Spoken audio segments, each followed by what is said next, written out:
Listen to the Impact Podcast on all your favorite podcast platforms, including Apple Podcasts, Google Podcasts, Amazon Music, iHeartRadio, Audible, Spotify, Stitcher, and of course, at impactpodcast.com. This edition of the Impact Podcast is brought to you by ERI. ERI has a mission to protect people, the planet, and your privacy, and is the largest fully integrated IT and electronics asset disposition provider and cybersecurity-focused hardware destruction company in the United States, and maybe even the world. For more information on how ERI can help your business properly dispose of outdated electronic hardware devices, please visit eridirect.com. This episode of the Impact Podcast is brought to you by Closed Loop Partners. Closed Loop Partners is a leading circular economy investor in the United States with an extensive network of Fortune 500 corporate investors, family offices, institutional investors, industry experts, and impact partners. Closed Loop's platform spans the arc of capital from venture capital to private equity, bridging gaps and fostering synergies to scale the circular economy. To find Closed Loop Partners, please go to www.closedlooppartners.com.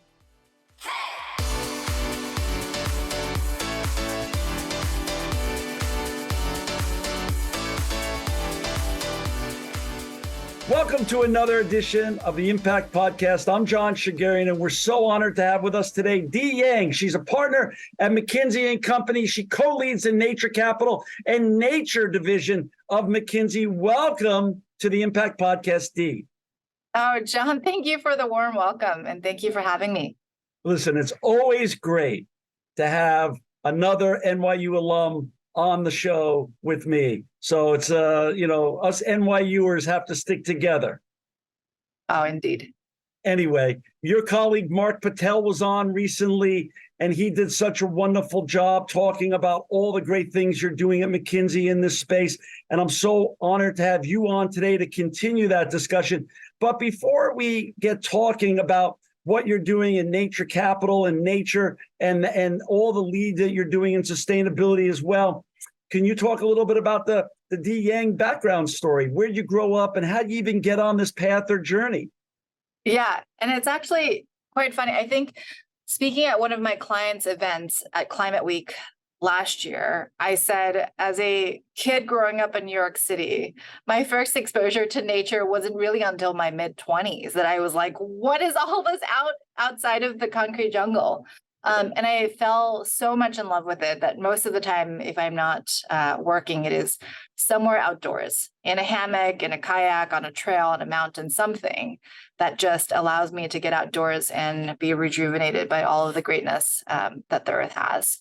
And I grew up in the city. I went to high school down in Tribeca. I found my way into consulting in the midst of the last financial crisis, where really there weren't any jobs other than risk management, given most of what the banks had to do to correct the path. And it was in search of work and advisory work with my clients that had social impact that ultimately led me into climate change, into sustainability. While my ex was going to grad school at Yale for the environmental management degree, I went to a bunch of lectures and events. And in one of the sessions that John Kerry hosted with Al Gore, talking about the quintessential crises of our lifetime, like I got bit by the climate bug so hard that I was like, this is what I need to do for the rest of the next portion of my career. And started my work at McKinsey, focused primarily on financial institutions on all things climate. And then I led for a period of time McKinsey's partnership with this coalition called the Mission Possible Partnership, looking to decarbonize hard-to-abate sectors. And from there, I said, what is actually my theory of change, and what do I believe would actually move the needle on the climate crisis? And the first one is, how do I get as much capital out the door as possible towards climate solutions? And wait a minute, where the heck is nature in all of this? Why don't we talk about it as a solution set? Why don't we talk about the twin crises that we're also facing and the degradation of our ecosystems? So I went around looking for people at McKinsey that did work on nature, and we formed the service line. And there's already a lot of great stuff in what we do on the conservation front. also with investors, but then we broadened it to what is the overall corporate agenda that we need to be shaping on what it means to be nature positive as well. You know, because there's so much chatter out there now, and some of the terminology has gotten politicized. I want you to help unravel some of the terminology and define it for our listeners and viewers. Therefore, it will set the path on what you're specifically leading at McKinsey. 20 years ago or so, when I started my recycling company, sustainability, this was before there was an iPhone. This was before there was Al Gore's Inconvenient Truth in 2006-ish. And sustainability in the U.S. wasn't a big thing. Circular economy discussions weren't a big thing. The shift from the linear to circular economy. So where are we today when you take some of these acronyms and some of this terminology and frame it up for us? Sustainability, circular economy, ESG, nature capital, nature positive. How do they fit together? But how are they also separate pieces of this whole environmental ecosystem or pie, so to speak? Yeah, I think the foundation to most of this is the science that goes back to the Earth system or the planetary boundaries, in that there is ultimately a budget to how much the Earth and the planet can sustain us.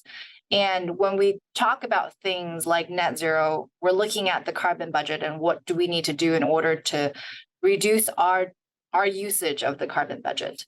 When we think about things like circular economy, I think it's really around the idea of there are resources that we're extracting. We make that into goods. Those wastes can ultimately be remade into input. So how do we actually reduce the draw that we have on the natural resources, which we can think of as the balance sheet of the planet if we wanted to.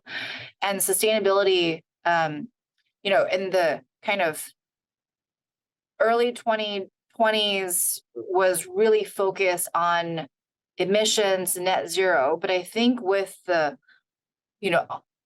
recognition that we needed to go beyond just caring for our carbon budget and this whole nature positive emerging on the scene, it's really a solidification or formalization of the broader sustainability agenda that covers other parts of our resources that we rely on. The things that we source to make our products, where we make the products, what we do with the products ultimately, and how we treat it at the end of life. And on top of all of this, I think ESG has just been a dimension primarily for investors to think through what is it that they're financing and what's the impact of those dollars. And then that's made its way into corporate lingo as well in terms of strategy. Right. So when we get to the terminology of nature capital, what specifically now is that new? Is that you're co-leading that at McKinsey? And for our listeners and viewers to find Dee and her colleagues and all the great work they're doing in sustainability, nature capital, ESG, and way beyond with regards to protecting and preserving our environment, please go to McKinsey.com. Dee, what does nature capital mean to your practice and to your clients and potential clients? Yeah, and I think when we say the easier way to think about it is the balance sheet of the Earth, it's all of the things in which we draw on in terms of our natural systems. For example, water. For example, the critical minerals that we're mining in order to actually support the transition, forestry products, the soil in which we're cultivating the food that makes its way to our tables. All of this and the ecosystems that support us, to us, is we think about in terms of natural capital. And the depletion of these things are rapid, and that also includes biodiversity too. Right. So I'm a client of McKinsey, and I think I'm doing a good job on my path to net zero. Am I now going to be having discussions with you, or are you going to be having discussions with me as a client of McKinsey to talk about getting my company more nature positive? Well, those conversations are already starting, and it's not only the consultants or the advisories that are coming to the corporates with these kinds of questions. Investors are also starting to ask these kinds of questions. And Probably the entry point for many is where is there overlap between nature and climate that is very explicit today. So, for example, Mm. the deforestation impact to climate change. That is something that investors are now asking questions around. How does your making of this product actually lead to deforestation, lead to deforesting virgin forest or old growth forest? What are the impacts that has on the ecosystem? Because we ultimately know that is contributing to a worsening of the physical climate. Another entry point that is very very linked to climate is the question around watershed health and what is happening in terms of water stress, because changing physical climate is actually impacting and worsening what is happening in terms of drought conditions. So if you're exposed to those kinds of risks, your investors are likely already asking those kinds of questions of you today. And if you take a nature positive angle to the sustainability agenda and what you're looking to do, you would be thinking of not only your corporate's impact on emissions alone, you would be thinking about things like, how does my activities or my economic activities impact land use change? How am I reliant on water resources? And how does my activities change the health of these ecosystems? So for example, if I am a beverage producer, how much water I'm actually pulling out of the watersheds? How am I actually replenishing these watersheds or reducing the need of these fresh water over time? Let's talk about, like, since you bring up water, I want to get your take on this as well. Obviously, Dee, I grew up as you did. I grew up in Queens, went to high school and college in Manhattan. Times were different when I was growing up, and we're living through probably what is the hottest year ever recorded in world history right now. About 10 or 11 years ago, this show's been going 16 years or so. I had the lead of water technologies on from GE numerous times, more than once, 4 or 5 times. And what he made very clear to me back then is we don't have a water problem on this planet. Where quote unquote, where there are water problems or water stressors, it's a political problem, because the technologies exist to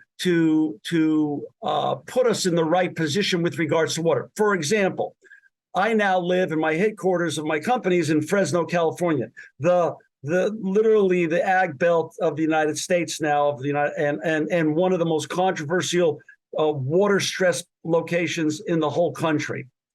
California just seems, going back to the Chinatown era, has been fighting over water rights forever and a day, and we still can't get it right. Is it truly a technology issue or a political issue or a little bit of both? Because the examples he gave back then, this is 10, 11 years ago, is that when Singapore, Israel, and the United Emirates had parts of the United Emirates had water problems, they fixed it with basically black water facilities that were very socialized to the public at large. Politics got aligned and they made it happen with the technology. Are we in that same position today, or have things changed since then? So let me think about this. We published back in December of last year a report called Nature in the Balance. Sure. Where we said, looking across Earth system boundaries, where are we today in terms of hitting up against these boundaries? There's actually a wonderful Netflix movie about this, featuring the Earth system boundaries and planetary boundaries. If one to watch it. And within that, we also looked at, what are the marginal abatement cost curves? Those were created for the carbon budgets earlier by McKinsey in 1997. It has been refreshed over time with the latest technology and estimates in terms of capital cost, and downgraded or downscaled for different industries in terms of what would it actually take to decarbonize certain industries. Sure. When we looked at freshwater consumption, and are there enough actions that could be taken collectively, globally, that brought us back in line within the planetary boundaries or within our safe operating space. We said, yes, there is enough opportunities or initiatives that we could do that would get us back to the safe operating space. Whether or not there will be sufficient collective action or political will or economic returns in implementing some of these initiatives, I think that's the part that is being debated. And some of those challenges come from, I think, political systems, but not all of them. I think there's also a challenge in that we've continuously underpriced or undervalued natural resources in which we depend on because we believe that it's replenishable and that there's, that it would always be there. But truly, I think we are likely overdrawing many of the things, many of the natural resources that we depend on.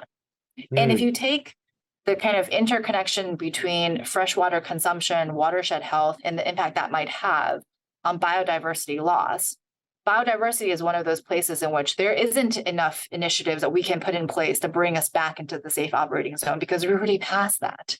Right. So I think it's important to think about these challenges kind of in the system context or in the ecosystem context in terms of how they're actually impacting or influencing each other. Understood. We use this show all about impact and positivity, highlighting great people and great organizations like you're part of, Dee. But I want to ask about different sectors. Historically, what sectors are the largest contributors to when you do the net positive analysis of natural capital depletion, and why are those sectors historically the villains in the story, and how is your practice helping get those folks and those sectors and those industries back on the right path so we could create a better world for all of us? Yeah, and I don't know that I would use the term villain. So I've had the pleasure of working with one of the agriculture subsectors, and we have this debate around what are the things that can be done on biodiversity. And I think it has to be said in the context of also a growing planet, more population that needs to be fed, needs to be sustained in terms of having access to affordable and nutritious food, right? So we're solving for this in the context of a lot of other complexities that go beyond just what is the environmental outcome. And I think it's important to keep that in mind. So while they might be contributors to the state that we are in, I think it is not from a kind of villainous perspective of I want to have this kind of negative impact on the environment versus I may not know, or I may not be held accountable, or that might not be priced in. So when we looked at this economic activity and contributing or attributing those impact back to these economic activity by sector, where you see the largest contributor to exceeding the planetary boundaries with the impact to nature is predominantly in agriculture. So both crop and livestock agriculture, largely because of how much water is required in order to produce some of the things that make its way to our dining tables, but also in terms of the land use change. So we have to clear land in order to grow crops. We have to clear land in order to host the livestock. That will have impact to both how much land is still virgin intact forest, how much are we actually protecting of key biodiversity areas. And then the inputs that we use in terms of fertilizer, chemicals, crop nutrition might have runoffs or pollutions that make its way into our water systems. If you think about algae blooms, a lot of this is due to over-fertilization. But when we did this exercise, and listeners can access the report on our website, what we did in order to simplify it was to say, where is the economic activity actually happening? But we don't take into consideration that it's not only like the farmer's responsibility, because we ultimately as consumers and also the grocers are making a choice of what is making its way into the stores, making its way onto our shelves. But then you can also argue, do the consumers have the choice to influence? So there's a little bit of this, but from a sector perspective, we did the attribution specifically to the economic activities back to crop and livestock as the two major contributors to exceeding planetary boundaries. How much is the convergence of what you're doing with regards to nature positivity and nature capital and this explosion of AI coming together to help you in your work in predictive analytics for your clients and potential clients that want to get on the right path to being more nature positive? Yeah, I mean, it's wonderful, all of the innovations that are happening in the space. I think one of them is a forward-looking view in terms of, one, how could the physical conditions change around us, right, in 5 years, 10 years, et cetera, under different types of heating scenarios or climate scenarios. I think having that to inform business decisions to say, where is supply chain disruptions going to come from? Where is it ultimately important to prioritize restoring biodiversity, I think, or restoring the health of these ecosystems? People can now make a much more informed decision with the kind of with new data and new analytics coming online. The other thing is there's also a movement to start tracking what is your ultimate impact. So if you take, I don't know, the dress that I'm wearing, tracking the impact of creating this product based on where it was sourced or what materials were sourced to make my outfit, where it was made, where it was sold, et cetera. And that transparency across supply chain and also down to the different ecosystems, I think, is also informing decisions, both at procurement, within the procurement departments of major corporates, but also ultimately to consumers once this information actually makes its way onto the shelves. So that is also helping. The other thing is there is quite a bit of analytics that are coming online that support conservation. So in terms of what is the health of these ecosystems, what are the various biodiversity characteristics of these ecosystems, but also what's the socioeconomic characteristics of these environments or these locations. So if you were to preserve this land or shift it into a more sustainable production, what then happens to the various communities that might be dependent on this place in terms of having a livelihood? So those things are now being kind of taken into consideration to optimize where should we be thinking about conservation, where should we be thinking about changing our practices. Understood. So when you're your practice primarily advises government or mostly corporations, T? So at the moment, I actually serve a wide spectrum of different types of clients. I spend some time with startups that are trying to scale up natural climate solutions and nature-based solutions, that's trying to think through how can we use natural systems in order to actually sequester carbon at a faster rate. I also work with nonprofits in terms of their conservation efforts, their work with local communities on the ground in terms of protecting the ecosystem and addressing the challenges that these communities have that pushes them to draw from the ecosystems. Then large corporates around what is the footprint of their products? How do they think about a nature positive strategy? What does this mean comprehensively in terms of sustainability that has both emissions, but also water in terms of sourcing, et cetera? Institutional investors that are starting to implement or extend their climate risk analytics to cover nature analytics. And they think through what kinds of scenarios should I be putting in place in terms of forecasting valuation of my investees? How do I think about the regulations that are starting to come online and how these could impact future market conditions?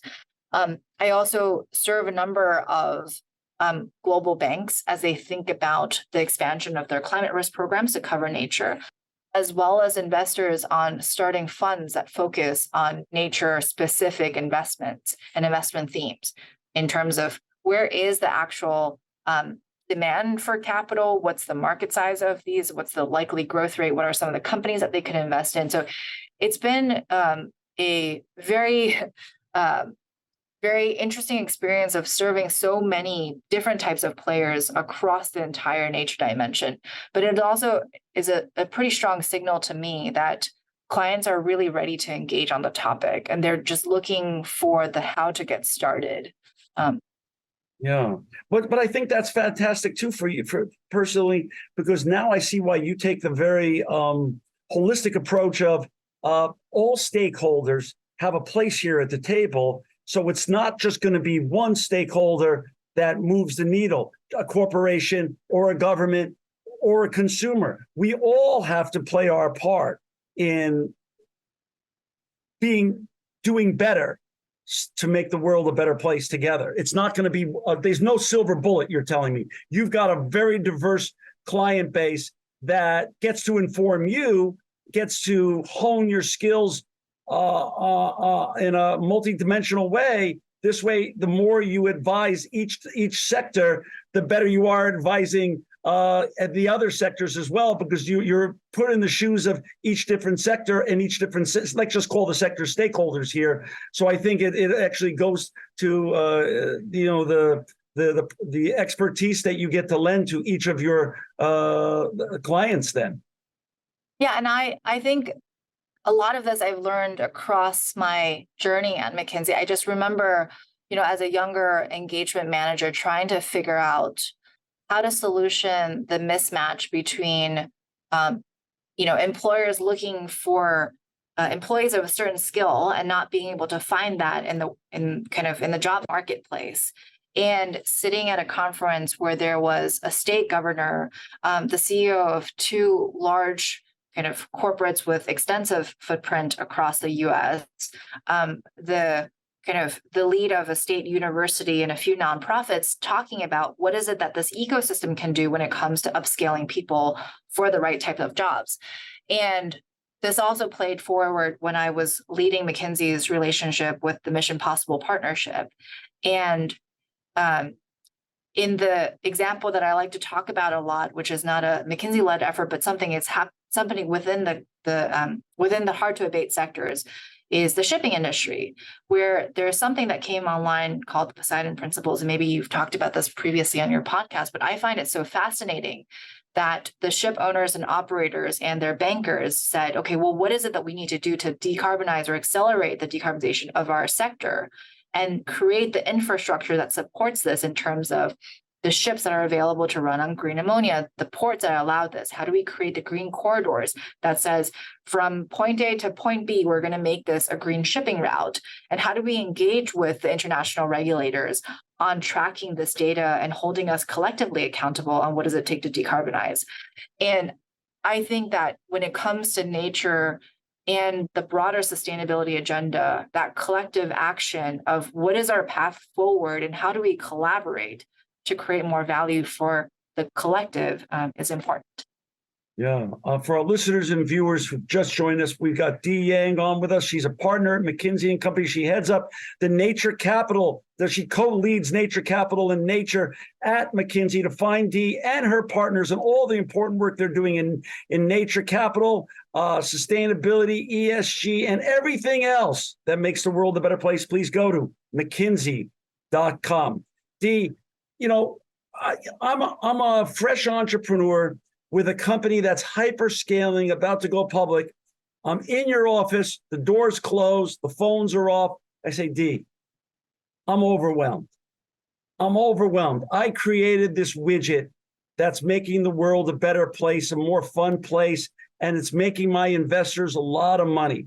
But I'm overwhelmed with this discussion of ESG, circular economy, net zero, sustainability, nature capital. Help me figure out how much am I supposed to do to be a viable publicly traded company with constituents to answer to, analysts to answer to, media to talk to, but also I want to run my company. I never really set out to be a big time tree hugger and environmentalist. How do I balance all the interests? And how do you coach me to come on board with this journey, but still not lose the greater mission of why I created my company to start with? Yeah. And maybe this is a counter view, but I remember sitting in Montreal at COP15, which is the biodiversity conference, which is parallel to what takes place on climate. And one of the chief sustainability officers said on a panel that she spends about 80% of her time on reporting alone. 80% of her time is on reporting and making sure that the data is accurate and reflected in the way that it needs to be to meet certain standards. And I just think that there must be so much that is really in her mandate that might not be getting the kinds of attention that's needed because of how much of the burden has come from reporting and the data quality that she's dealing with. Right. And I think fundamentally for a hyperscaling startup or a major corporate that is thinking about the future, it's less about being kind of the tree hugger and deciding that we need to make this fundamental shift. But for me, I think the world is already showing us that it's moving in the transition of a low carbon future or a nature positive future. And this is happening. It's happening in terms of policy. It's happening in terms of where financing is flowing. It's happening in terms of what consumers are asking for, what corporates are asking for in terms of their supply chain. So the question is, how do you actually be relevant as a corporate or as a company in this different future in which we are low carbon, we're nature positive, we're sustainable? What is it that's core to your business that makes you a relevant player in the future? And how do you articulate the story that is about what you believe in, what you've built, and how it actually fits into this future vision that we're all kind of marching towards and at different pace, depending on geography? And that story, I think, how does it fit into ESG? How does it fit into sustainability? And how does it fit into nature positive? Investors are going to be asking different types of questions. Like that's never going to change, right? But if you have the basics right of, what are the things that I source? How do I make my things? How do I know about my impact in terms of my emissions, my water usage, my land use change, my pollutions? Like these are things that I think as a responsible corporate, like you should know because you're depending on these resources and you have an impact on the ecosystem. And ultimately, like we will get to a point where that kind of transparency will be available on the market to be packaged in various ways to feed the kind of questions coming from investors and consumers and regulatory bodies. But I think it goes back to this, like, who are you growing up to be question, and how do you focus on that? ESG seems to have become more politicized for my appetite than I think it should be. So let's put that aside for a second. But net zero seems to be something that everybody's rallying behind. Let's go to net zero. Let's decarbonize more and more, as you say. How does nature positivity and net zero interrelate and overlap? So for our listeners and viewers to understand your definition of the overlap and how they can work together. Yeah. So when McKinsey talks about nature positive or even nature, we often say it's shorthand for the rest of the planetary boundaries. And the planetary boundaries include carbon budget, but also includes some of the other things that I was talking about in terms of the water conditions, in terms of pollution. So nature positive to me is a broadening of the sustainability agenda that says, yes, we need to talk about emissions, but if we don't solve the other challenges that we face as a society, the planet won't be one that is very pleasant to live on. So it's important to think through those impacts as well. I think that there is an overlap in terms of solutions that ultimately repair and restore the health of our ecosystems and gets us back on the path to nature positive.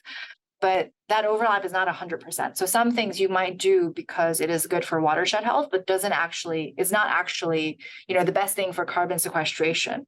So there's some overlap, but it's not 100%. But I think it is very much in the context of every single sector and also in the geographies which they're operating in, to think about what are the ways that I can contribute to my net zero commitments that also have positive impact to nature positive, and what else should I be doing on both ends to fulfill what I've set out to do in sustainability. Dee, let's go back to the previous example that you just gave, the great example about the young lady who was on the panel up in Canada that you were in the audience with, and she spends 80% of her time as a chief sustainability officer on reporting. And does she walk off the stage and you put your arm around her and say, I'm here to help? I mean, how does that work really? Because it sounds like you could help her. How do I say this the right way? reprioritize her time so she could be making a bigger impact at the firm as a chief sustainability officer instead of really more of a numbers cruncher or even a fact checker, let's say? Yeah, I think in the chief sustainability officer's agenda, there's lots of things to juggle and also lots of complexity because, the role of a chief sustainability officer is a relatively new one. And some of them are relatively under-resourced versus a head of a business or chief financial officer. Like these roles are very clear as to what is expected of you versus, Right. the chief sustainability officer, which often juggles many demands and is working almost as a connector across different pockets of their own organization, whether that's with investor relations, the heads of business, the C-suite, et cetera.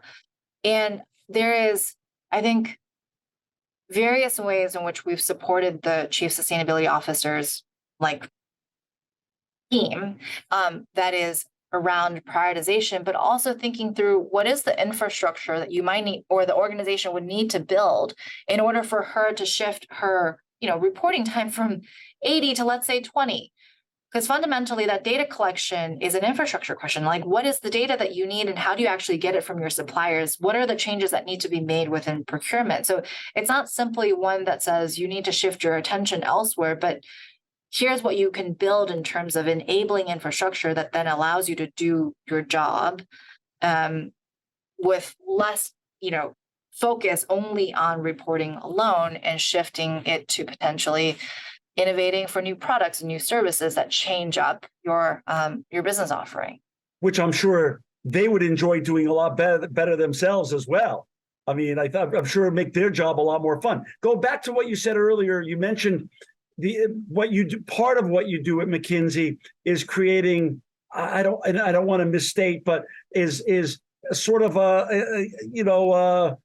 KPI scorecard for nature positivity. How does that look, and how are those tools? How do you make those tools available to your clients so they can, as you say, report on what's important to their industry, show it the right way, make it easily digestible. So again, it decouples them from just crunching the numbers because you're able to give them a better way of doing this. Yeah, there's two versions of this that we do with clients today. One is relatively bottom up, one's relatively top down. So the first one is we're now working with a number of clients through taking a set of their products and saying, okay, by product, looking at where you're actually sourcing your inputs from, give us the file that says, okay, well, let's draw the boundaries around the region that we're sourcing from. We can tell you what are the nature characteristics of the ecosystems that you're sourcing from today, and tell you what is the impact that you're having on these ecosystems, on the planetary boundaries that matter for you. So if you are making paper products, as an example, where are the forests in which you're sourcing from? How does that make its way into your paper products? And that then makes its way into consumer shelves. We can do this for a number of other things. And it is almost a product by product view of what is your impact today, and therefore kind of the fundamental KPIs and metrics that one could start with in terms of their reporting. Another one is a set of tools, analytic tools that has been created by Vivid Economics, which is a sustainability focused consulting firm that McKinsey acquired about 2 years back. And in their service line for nature, there's a tool called Nature Risk, which we use often with institutional investors, with financial institutions, that says, across my portfolio of corporates, how do I think about my exposure to risks or nature risks?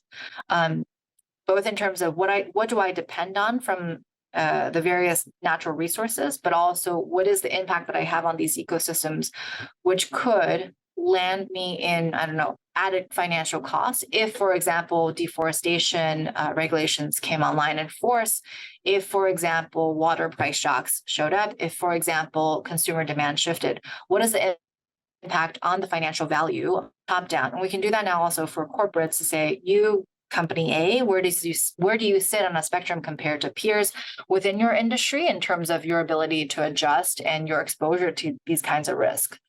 And I would say that is largely a starting point. Knowing what your baseline is or how you're performing against some of these metrics could inform where you go in terms of your strategy and where you could potentially make commitments and how you can change your business over the course of the next 5 to 10 years. But the metrics are not, the end goal here. Like, we would want to know that for transparency's sake, but like, once you know it, it's a little bit of, okay, well, like, what do I do next? What are the ways in which I can positively impact these KPIs so that I'm performing better and having less impact on the ecosystem over time? Yeah. So I'm a CEO of a company listening to this show or watching this show, and I realize I need to get on this journey. How do I get started? I mean, again, things always seem probably more daunting than they really are for those uninitiated. How do you put one foot in front of the other and get going here? Yeah, I think that, like, how do I get started is often a question that many ask us. And what I think will be different with nature is the rush to make net zero commitments that happened. And I'm really glad that the momentum was there. But a lot of people made those commitments and then afterwards looked around and was like, well, what do I do now? Like, I've made these commitments. How will I actually achieve them? I said I'm going to, get to net zero in terms of my finance portfolios, but like, what does that actually mean? Right. And I think part of the lesson that has been learned, hopefully, is starting with a baseline of what your activities are today. And everyone complains, right, that biodiversity or nature has so many different dimensions, so many different things to track. But to me, it's relatively simple. It's where you source the inputs to make the goods, where do you make the goods, where do you sell those goods, and what's the afterlife of those products? Okay. And if you take this kind of end-to-end view, what you can start with is the question of, across this kind of supply chain or value chain view, what are some of the places in which I think is actually material to me and materiality in terms of, like, am I a major consumer of water? Am I a major consumer of natural resources? Where I mine my critical minerals, like, what are the impacts to those ecosystems? And most corporates will at least have a view of some of these metrics within their four walls. So if you take many manufacturers, they'll have a sense of how much water is being used in production. What they likely won't have is the view of what happens outside of the four walls. So what will happen in the watershed around me? What's the health? How is that going to change over time? And that's the kind of starting point for most corporates is one, understanding, the places in which they're sourcing and where are the ecosystems that they're sourcing those from? And then ultimately, what's the health of those ecosystems as a starting point? And then having a relatively more informed conversation around where can we go from here. Got it. Dee, what's more fun for you? Working with a startup that's, a bright-eyed, bushy-tail entrepreneur, clean slate when it comes to ESG, sustainability, and non-politicized person who really wants to do the right thing but needs the good guidance from you and your colleagues at McKinsey, or working with one of these legacy industries, huge company, sort of jaded CEO, but if you get him on or get her on your side, you can really move the needle because it's a very, very large industry and already, and and there's a lot of competitors that will follow. What gets you more jazzed yourself now in this whole journey to make the world a better and greener, more nature positive place? I think it's a little bit in between those two. Given what I've seen when it comes to coalitions and first mover agreements and like collective industry action, I think you need both sides of these at the table. And the challenge is figuring out how to get these stakeholders to talk to each other and get on the same page around what is it that we can accomplish. For corporates, there is the kind of potential of setting a new standard for their entire industry, right? So if you have one of these major movers for their sector, when they're taking action, others are looking and saying, well, like, what is company A doing? They're such a leader in the space. How do I actually emulate that? What do I have to do within my strategy to be there? And if you take some of the leading examples, I like this one a lot, where Walmart and HSBC worked together in order to provide financing to the supply chain to shift to a more sustainable future. Like, that's really interesting. And when you take two majors like that, others are looking and saying, well, like, how do I do that? Which I find really fascinating. But also, if you take innovative, smaller organizations like Patagonia, who are taking a stand and saying, we are shifting to a nonprofit and our profits are going towards restoring nature and the earth. That's also a major event that people look at that and say, well, like, wow, that's really changing things up. How do I be that? And then also the promises of startups that become unicorns. And you say, well, like, really, there's a business here and there's value in building something that is from the initial creation of this business with a sustainable purpose. And I think that gives hope that we can actually make our way towards the kind of net zero or nature positive transition. Speaking of hope, McKinsey's always on the cutting edge. It's one of the greatest organizations in the world when it comes to advisory services and consulting, and I have a lot of friends there. What initiatives are coming up that you're particularly excited about that you could discuss? I think that's a hard one in terms of what is it I can discuss. But I think with in the space that I'm working in, one of the paper that is due to come out and also very close to Mark Patel is we have a McKinsey platform for climate technology. And we're about to put out a new snapshot of this in terms of a stock take almost, and what are some of the major unlocks. And I think the work that we do in order to push the uptake of these new technology, which includes nature, is an exciting thing. The other thing that has been really interesting for me is that we've been hosting these green business building summits. And the last one just took place in Stockholm, where we brought together investors, incumbents, startups, and it was really quite a very energized 2 or 3 days around what is it that we can do to accelerate innovation. I think that's also pretty fantastic in terms of making these connections across geographies, across technologies and sectors. Got it. Dee, I could spend hours with you today, and I just appreciate the time you took with us today. You're always welcome back on the show. For our listeners and viewers to find Dee and her partners at McKinsey that are making the world a better place in nature capital, in sustainability, and all things green, please go to McKinsey.com. Dee Yang, thank you for making the world a better place. Thank you for making the impacts that you make. You're always welcome back on the Impact Podcast Show. Thank you for your time today and all the service you do to this great planet Earth. Oh, thanks for having me, John. This edition of the Impact Podcast is brought to you by Engage. Engage is a digital booking platform revolutionizing the talent booking industry. With thousands of athletes, celebrities, entrepreneurs, and business leaders, Engage is the go-to spot for booking talent, for speeches, custom experiences, live streams, and much more. For more information on Engage or to book talent today, visit letsengage.com. This edition of the Impact Podcast is brought to you by ERI. ERI has a mission to protect people, the planet, and your privacy, and is the largest fully integrated IT and electronics asset disposition provider and cybersecurity-focused hardware destruction company in the United States, and maybe even the world. For more information on how ERI can help your business properly dispose of outdated electronic hardware devices, please visit eridirect.com.